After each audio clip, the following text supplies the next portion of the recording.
Assalamu alaikum all. Welcome to the third of our series of Coej Sports Ladies Podcast. This is titled Speaking to the Sporting Stars. Let's speak to some of our legendary sporting icons who have had some great experiences in their respective sports. How did their journey start and what's kept them going for so long? What is it about their sport that they love so much? And what advice would they give to girls who want to be as successful as them? This is Coej Sports Ladies Podcast. My name is Zainab, and I'm delighted to be joined by Zara Karmali, who was born in Mombasa, Kenya, and started swimming when she was 5 and was taught by her dad and a school coach. At the age of 9, Zara got the youngest best swimmer for her school. Growing up, training involved 1.5 hours early morning and 1.5 hours in the afternoon, 5 times a week. She has received first prizes in school swimming galas and AFED swimming competitions, where she now has her fastest 25-meter time of 12 seconds and has represented Haydari in the swimming competition in 2019 and got first prize. Rifat Ibrahim from Switzerland, who has been a swimming lifeguard for several years, and during her college and uni days was also playing soccer for her hometown team. But above all, her strength is at table tennis, for which Rifat has competed in Africa, one in the UK and Dubai. Rifat has had the opportunity to have been able to travel around the world and witness and participate in some amazing sports spectacles. She's also had the privilege of meeting some of the greatest sportsmen. Sabira Alu, who was born in the UK and started playing netball for her school team in primary school, and then on to secondary school. Sabira played in her Coej Ladies tournament when she was 15 for Stanmore and has continued to do so almost every year. Sabira still plays netball for Stanmore Jaffreys and for a team in a Sunday league, where she is also on the committee for Watford Netball League. Sajida Kimji, who started playing badminton when she was 11 and played in Oxfordshire County, then moved to Milton Keynes. Sajida had a 10-year break, then started playing again with the local league and continued her journey with her first tournament back in 2018, representing Milton Keynes Jamaat by herself, and since continued training 3 to 4 times a week, 2 to 3 hours at a time. So before we begin, just another reminder that we have a date for this year's Mount, and it will be held on the 14th of May in Croydon for 16 plus, where netball, badminton 50 plus, Scrabble, and social swimming will be taking place. So please follow us on Instagram by searching for Coej Sports Ladies for all the latest updates. Thank you. So, I've just read those profiles and I think that's absolutely amazing, listening to all of those amazing experiences that you've all had. But let's start with Sabira. Should we start with yourself? Okay. So what's gotten you into netball from such a young age? I think like most girls, we played at school. And yeah, it was a sport I really loved. I really enjoyed. I was shooter then. I still play goal attack now. It's a great sport, making friendships, working in a team. And it's something, I really enjoy doing. And yeah, good. So how many years has it been now since you've been playing every year? So as I said, we played in the first ever Coej tournament, ladies tournament, when I was 15. I'm in my 40s now, so it was a long time ago. Played with some of the girls who still play now with me, Nazneen, Fatima N, that time Nasim Laka. That time there was just a few Jamaats that went. Shabna Manti was with us. And yeah, it's been great that this tournament still goes on every year, strength to strength. My daughter's now 17 and she plays netball. She plays with me on Sundays in the league that we play. So it's really nice that we can do it as mother-daughter as well. And just really good for, having that social aspect, that exercise, that fitness, the friendships that you make. It's amazing. So, what's kept you motivated for so long? What do you like so much about netball? It's just, an hour of having good fitness, good exercise, but with your friends. And it's a fun sport. You feel like sometimes it's cold, it's winter, it's 2 degrees. Do you really want to go and play? But once you're there, you're with everyone. The atmosphere, the environment you're with, it's really good. It's motivated you to keep you going. Yeah. And Sabra, obviously, you've been seen as a sporting icon, which is why you're on this podcast today. So what differentiates a good netball player from an excellent netball player like yourself? Thanks for that. I think there are, in our community, we're really blessed to have so many good sportswomen out there, great netball players coming through. Stanwell just had one of their Ramadan netball nights last week, and it was amazing to see the young girls come through. And we have, it's great. I think you need commitment, you need training, you need fitness, not just in netball and other things, to make sure your fitness, 1 hour games with 15-minute quarters, a lot harder than when you play 5 minutes a quarter in tournaments. So it's being able to last the whole hour with your fitness and your stamina that really, I think, that differentiates people. Amazing. So just moving on to Sajala now. So Sajala, take us through your badminton journey. So I started playing when I was 11, and it was my cha-cha that got me into badminton. We used to play on 2 courts at a power plant, which was really nice. So as we started progressing, my brother and I, we were seen by other club members and told that they've got great potential. So we started training. And then my brother and I both got picked for the Oxfordshire County. And then the training just ramped itself up. And then I continued playing, moved over to Milton Keynes, and then decided to take a 10-year break. And when I took that 10-year break, I did feel like I was missing out on the sports. So I tried to get back, I got back into it and ramped up my training. At one point, I was training every day for about 3 hours a day. And then I was able to participate in league and got seeded the 2nd best player in the team, and then went from there. So, I love how you say it so casually, because that is not casual at all. I mean, having the experience that you've had, such that I don't think that's, anybody that you can't take that lightly. But when you took your 10-year break, was it difficult to get back into it? Yes, it was. It was really, really hard. I struggled, I think, physically as well as mentally. It was difficult to maintain, to go from nothing to 3 hours on court, constant drills, training, shadowing. It was difficult. But alhamdulillah, after perseverance, we got there. Well, I got there. We got there in the end.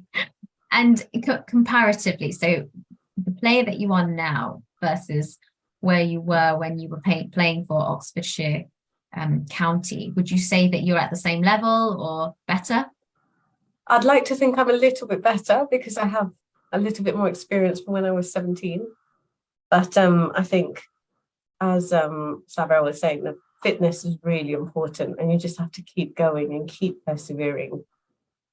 And it's difficult. It's quite a physical sport, badminton, like all sports are, but badminton is very physical.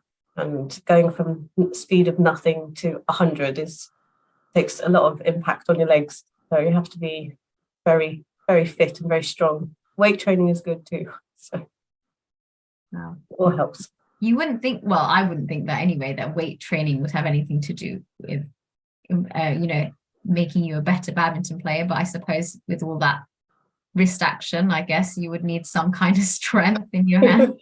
But yes, and your legs, like you said. But yeah. It's I think it's also, I think a lot of people just think it's just the wrist, but actually it's when your whole body goes, your whole physical body has to go into one shot. And it's from your feet right up to your wrists and your neck and how you rotate and everything. It's you wouldn't believe how much strength it takes to get behind that shuttle. And you see, like myself in particular, I have muscles all the way down my right hand side, but nothing on my left because I don't do anything. So that's why we won't train on our left to get it up to the same spec as our right. Well, I do anyway. So Zara, you're our swimming stars. So tell us a bit about your swimming journey. Growing up in Mombasa, I mean, we've always been next to the seaside, so to speak, and it's always been hot. So I think the most natural sport for everyone is just to swim. So in school, we used to have like classes, say twice a week. Over the weekends, we used to have swimming. And I remember it used to be raining and pouring hard. I used to be the first one in the pool, like ready for a swim. But I'd say the passion comes from my dad.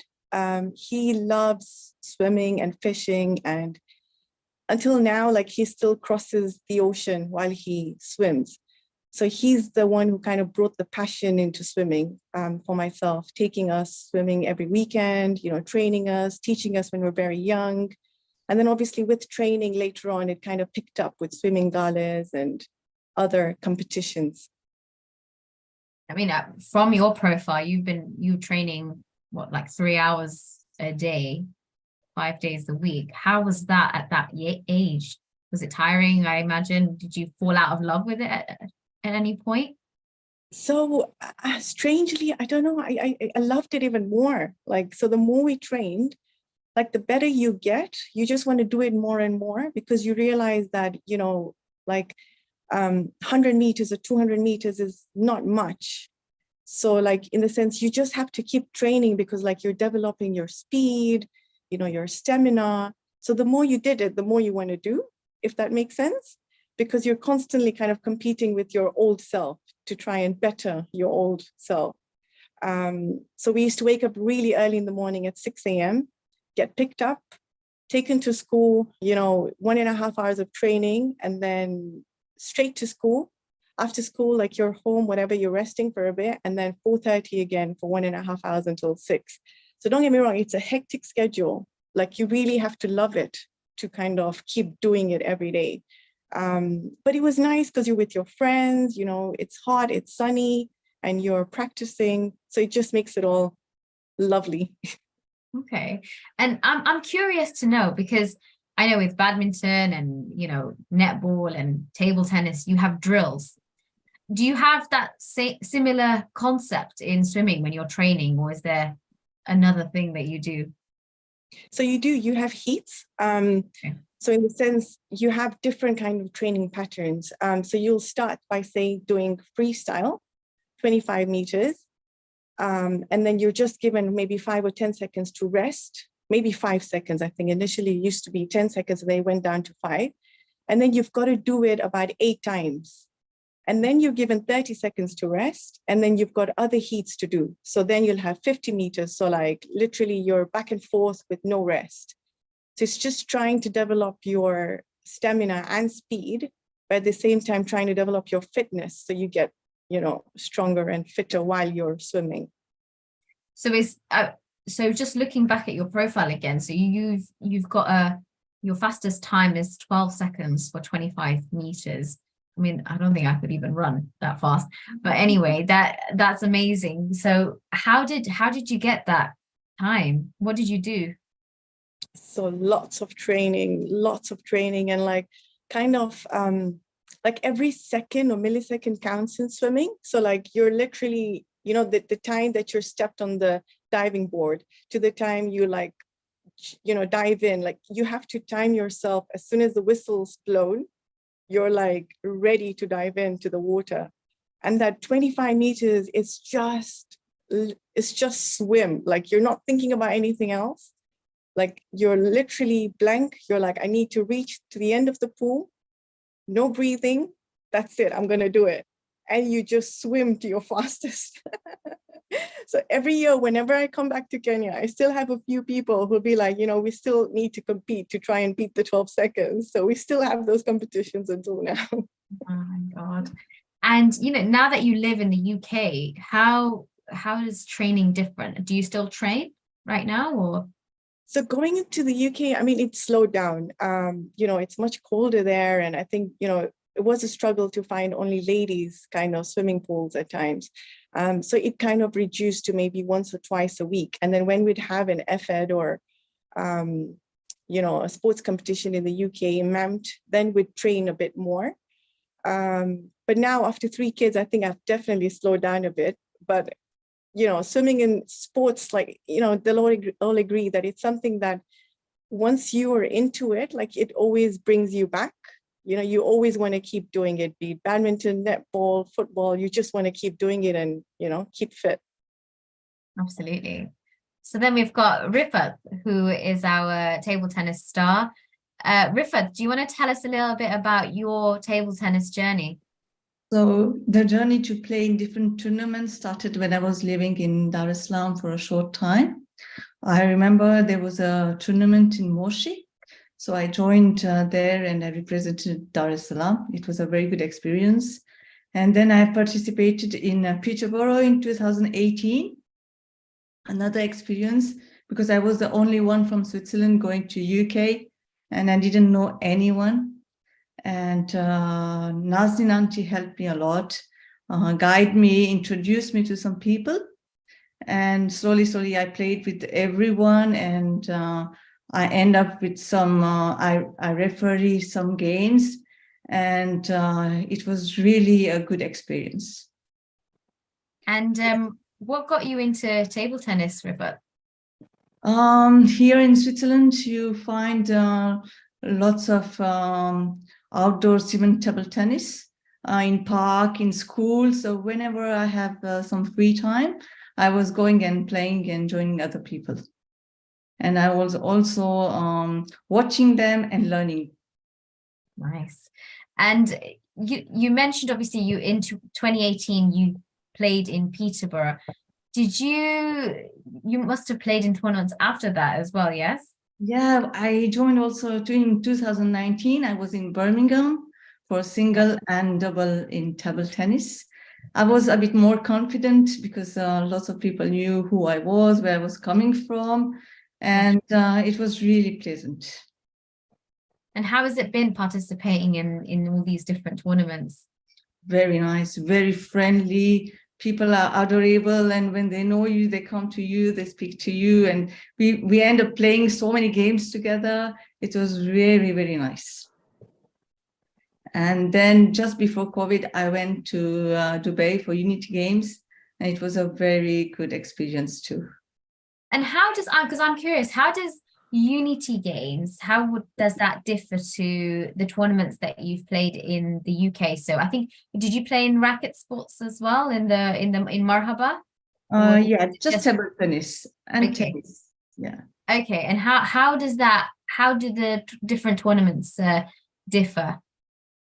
In Dubai, there was a huge crowd. It was very big.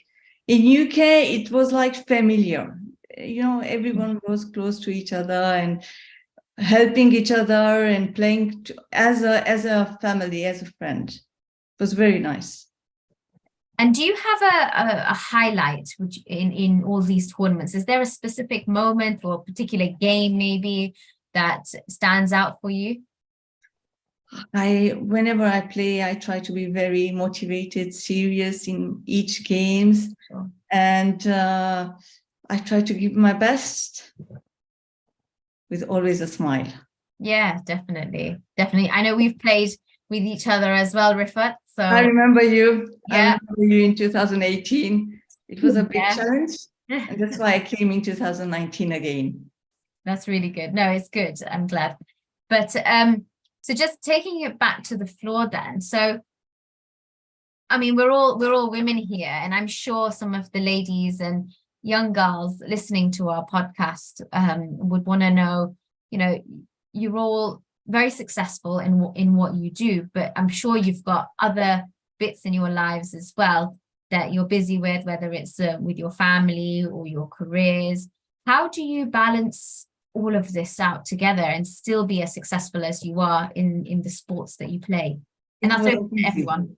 It wasn't easy at all. I'm a mother of 3 kids, and they are now 11, 13, and 15. When in 2018, they were still small, so it wasn't easy to practice and to look after them and to come to UK to play. It was a long journey. But I was motivated. I wanted to show what I have inside me and to play and also to meet people. No, that's really good. Anybody else? For me, I found it that I had to take my kids with me to courtside, and they'd be sat on courtside watching me play, and sometimes playing on the other court. So when I used to train on a Saturday for 4 hours, I used to take the kids with me, and they used to be sat on the other court playing themselves or reading or doing something. So it's quite difficult, but as long as you're motivated and you keep going, it does become quite fructious in the end. I just keep going. And I think, as Rifat was saying, the support from other women, I think that's such a big key. And I felt that when I came from my first Marhaba tournament, and I was the only one from Milton Keynes, and how Haydari supported me, all the young girls, from the young girls right to the older women. It was so lovely. It's such a great thing to see, that you can be inspiring to those young children. And the young children came up to me and said, "We have the same trainers as you. We have the same racket as you." And that's what keeps you going. And career-wise and everything, you put everything on hold and you just dedicate yourself for those couple of hours just so you can, maintain a good fitness and become better at the sport. If you have that passion, you want to be the best of the best you can be. I think I agree. You've got to be committed, you've got to be organized. And my children are a little bit older, 17 and 16, but it's really good as a role model for them to see that we can be working mums, still have a family, and still put that time for sports, especially for women. I think in our community, in the past, it wasn't such a big thing for women to do sports. Different now. When we grew up, it wasn't our mums didn't do all of this. And it's really good for them to see that mums can do this. I think it's important for us to have our own bit of me time, a bit of when your kids are older, you'll need things to do to fill your time, to have hobbies, to have your own time. It's really important, I think, mental health wise. So it is good for our children to see that we can do that, and for us to have a little bit of a life away from just family and children and work, and have that me time. I think it's really important. Also probably in all sports, we find this in netball, it's very much, there isn't enough Muslim representation. And if they can see, our mums in hijab are out there, it's good for them to, I think that's why Asia, my daughter, plays netball, and when she went from a young age playing into league and county, is because she didn't feel inhibited with her scarf, with hijab, playing there, because she'd seen her mum has played out in tournaments. And I think it's good for the young generation to see, as Muslim women, we can also hold our own, and they can have the confidence to go and play in outside tournaments and outside sports. Yeah, no doubt. I don't doubt for a second, Sabra, that you're an inspiration to your own daughter. The fact that your daughter is playing netball, I imagine, is also, well, it's down to yourself, but being an inspiration for her. So, and I think what you're saying about specifically with netball, this sort of resonates to me with the podcast that we were hosting before, where we had a couple of the sports heads talking about how there wasn't that representation of women with hijab playing netball, and how, doing the tournaments that we do, that's sort of helped to change that.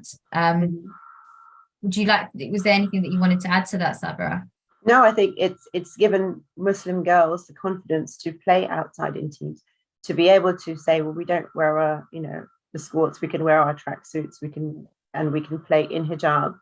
And in the league that I'm on a committee on Sundays, and we play, it's an outside league, and we're the only team that have hijabis, and the only team that are probably of color. And it's so nice for them to see Muslim women playing, and they comment on that all the time, that it's really good. But I think we just need more women out there to play. I definitely agree with what everybody has said. I think the support from the community, support from other women. So be it for all these festivals, like everyone has their kids with them. I remember I had my little one who was probably 6 months, but everybody's happy to offer a helping hand while you're playing. And other people see that, and other people, other women, other mothers are comfortable to kind of bring their children and participate in these competitions because they see that, there's help. The children are cheering for their parents, for their moms. It's just so beautiful. It's really beautiful. And just, I'd like to add that even credit goes to the families, like, to our partners, to our parents, the number of hours they spend babysitting while we're kind of out there playing our sports and training. It's great. The support is what keeps us going.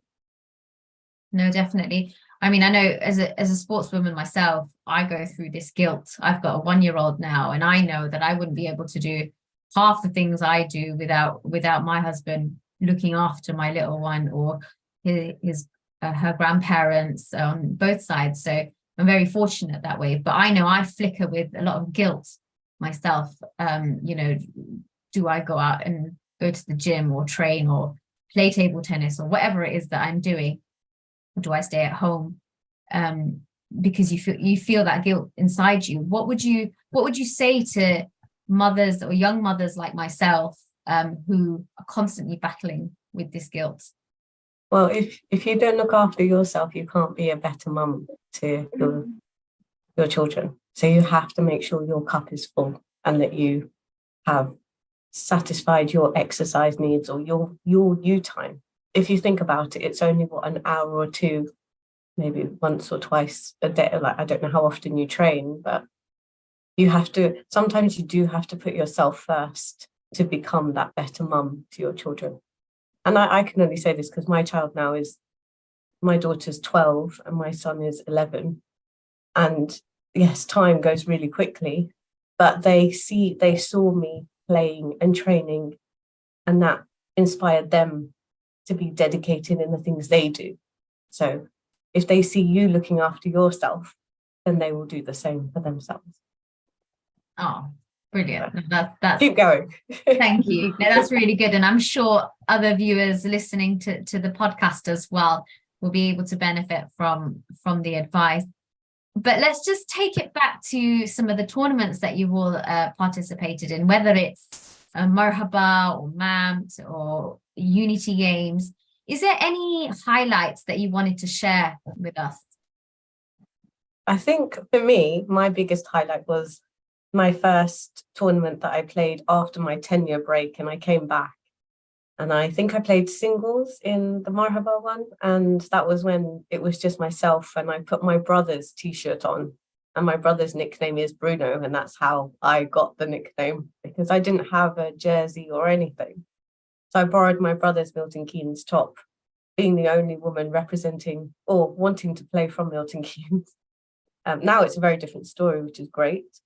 And I still remember how everyone from all the Jamaats were very encouraging, like talking, making me feel really part of them, and how Haydari themselves really took me in and treated me like their own. And it was really nice. And when I went up to get my trophy, I think I was sat next to Zara and all of you. And I was just like, I'm going to get my trophy, but I don't think anyone's going to cheer. And as I went up, the whole of Haydari just like ignited. And I was just like, that was a moment for me where I was like, oh, I can't wait to come to the next one. And I thought, right, this is nice.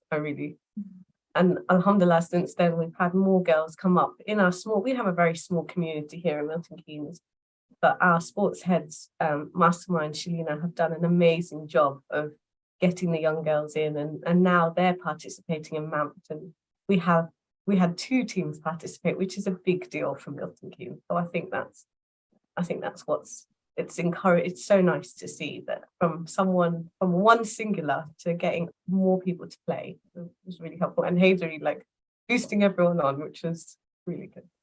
Yeah, I mean, I love that, just to add to that, honestly, like that's what makes the festival so amazing. Just the community spirit, you're happily cheering other people. You make like lifelong friends. Like Sajda, you and I barely meet. Okay, we haven't met. The only time we meet is in festivals. But like, when we do, it just picks off. And that's the beauty of these festivals. Yeah, 100%. I always flew alone from Switzerland. I was always alone. But when I joined this these exhibitions and these tournaments, it's not I'm alone anymore. It's like a family and so many friends, and I go and get my trophy and there's so many people who are with you and come again and you are playing good. So it's really good environment, I felt. I mean, my daughter's come with us to tournaments from a very young age. From when she was like 1, 2, we'd bring our children and they'd be sitting courtside. And she was so excited to play in her first tournament. And now even every year it's kind of like, when's the mount? She'll be missing this year's because of A-levels. She's really gutted about. But yeah, it's that spirit is in that younger generation as well. And for them, the excitement of Marhaba, the excitement of mount tournaments, it's still there. Which is great. It's a great thing that we do and you all do. And please may you continue to do it because everyone enjoys it. No, that's really good to hear. And how do we, so I mean, you're all in your own respective Jamaats, but so Sajda, you mentioned just now that your MK family, sports family has grown, which is great. And how do you all as sports icons contribute to that growth, do you think? So Shalina and Masma, credit goes to them. They rounded up the troops, they did everything and they offered the session. So I remember when they first started and they said, can you come along and train the young girls? And I said, yeah, I can come along. And just the simplest of things of me changing my trainers to badminton trainers and coming in with a bag that's bigger than myself. All the young girls were like, oh my God, how many rackets do you have? How many of this do you have? Do you carry a spare pair of shoes? And just the simple thing of just picking up a shuttle with your racket. All these little girls were like, we want to be able to do that. We want to be able to do this. And it's just encouraging the community that we can play, we can be part of the bigger picture out there, and that we have that capability to do it. So, just being there as a support. And when the girls say, oh, am I doing this right? I'm like, well, you could do this, we could do this, you're doing this amazing. It's just being that support. And how some mums have come up to me and says, can you cheer my daughter on and mount from the sidelines? And I'm like, yeah, of course I can. I have no problem doing that. So there I go, stand on courtside cheering this child on. So it's all the little things I think that help. Did anybody want to add to that? Was there anything that anybody wanted to add? No? Great. So what advice would you all give to a young girl who really wants to, let's say swimming, for argument's sake, wants to do swimming and says, I really want to be amazing at swimming. I love swimming. What do I do, Zara? Give us some advice. Just train. So literally, I think swimming is just, or with any other sport, it's just putting yourself there. Once you've got the passion and, the determination to become better, that's just already you being ahead of anyone else in the game. Then you just need support in terms of training, making sure your diet's good, you're not having too much junk. Like you've got to build up. You've got to have the energy when you train. So you've got to have lots of carbs. It's kind of a different kind of diet, because you're trying to build up. And just going out there, taking part in competitions, timing yourself, making sure you're getting better as you're training. And that's it, just training. Amazing. Anybody else? Any other advice that they want to give to the younger generation? Exactly what Zara said, 100% commitment, training, and that pays off then doing that. Also have fun, enjoy it. There will be times where you won't want to play and you won't want to train and you won't want to do that, and that's okay. It's okay not to have the energy to train all the time, but the most important thing is to enjoy what you do, have fun with it, and keep persevering. And the days that you don't feel like training, don't train for that day or two. Give your body that break, that mental break, and then go back into it. But most importantly, have fun. And I think to play, to enjoy, especially to enjoy each games, and to challenge, just to tell yourself that you can do better next time, and just enjoy each games. No, definitely. I think obviously it's very important to make sure that we enjoy ourselves while we're doing it. I mean, that's why we love it, right? We must love it because we enjoy it. So that's really important and central to everything that we're doing. And bringing it back to MAMT, I know that is a festival that I'm sure everybody enjoys, and that you've all participated in. So just a final question for yourself, Sabra, because you've been playing for so many years in MAMT. How has the talent evolved, would you say, from when you first started? I know you were a lot younger then, but to now, or when you see your daughter play? It's amazing. It's exploded in all the Jamaats. It's really good. And that's because of the effort that all the sports coordinators and all the Jamaats have put in to provide training facilities, training grounds, training weekly sessions. And that's why we see so much growth and so much potential and so much talent, and people taking their sports not just to MAMT but to other outside tournaments and leagues, which is really good. And that community spirit, it's really nice. Like it was said earlier, sometimes we don't see people for the whole year. We only see them at, during MAMT tournaments, and it's like we just pick up where we left off, and it's really nice. It's really good, and hopefully it just continues to develop. Yeah. Brilliant. So thank you to all our sporting icons for taking their time out to get together, and thank you to our viewers who are listening to us today. So let's please remember that we'll be doing a series of podcasts with exciting topics, and if you haven't already, just a reminder to follow us on Instagram, and feel free to direct message us any suggestions of topics that you are interested in, or email us at coejladiesports@gmail.com. And inshallah, hope to see you all soon. Assalamu alaikum wa rahmatullahi.